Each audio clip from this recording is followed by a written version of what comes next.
6 new movies released today. Yes, that's right, 6. And I've seen them all, but are any of them worth your time to check out this weekend? Well, let's rank them from worst to best. And if you're new around here, my name's Adam. I rank and review every new movie each week, so make sure to hit that follow button. The worst movie of the weekend is Apple TV's Outcome, a satirical comedy that comes from Jonah Hill as the director. It stars Keanu Reeves amongst a vast array of other people, and I can see what they've tried to do here, but for the most part, the comedy really doesn't land, and it is painfully unfunny at times, so I don't really think that this one's worth your time to check out. Next is Netflix's latest movie Thrash, which features sharks and hurricanes amongst other things. The premise is really fun, but the execution is sadly lackluster. You can tell it's trying to be emotionally poignant, kind of like Jaws, but sadly misses the mark. There are a few cheap thrills along the way, but not enough to make it worthwhile. It might just be good for background noise. Next is Yumi and Tuscany, and with a tagline of "She came for the pasta but stayed for the sauce," you knew how cringy this was going to be. It wasn't inherently a bad thing, but the way that it did live up to every single cliche and trope in the book was sadly very disappointing, and you could predict every single aspect of this movie from minute 1 until the very end.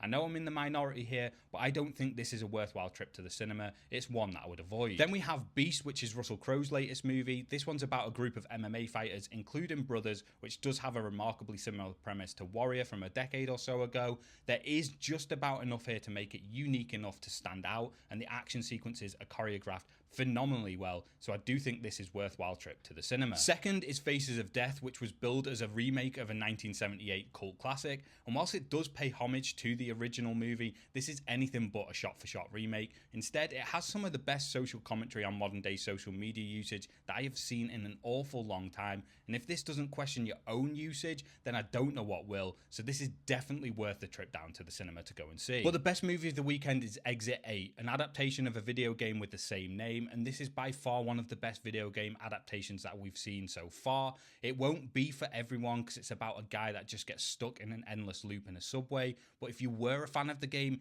you will love this adaptation and it will make it an absolute must watch.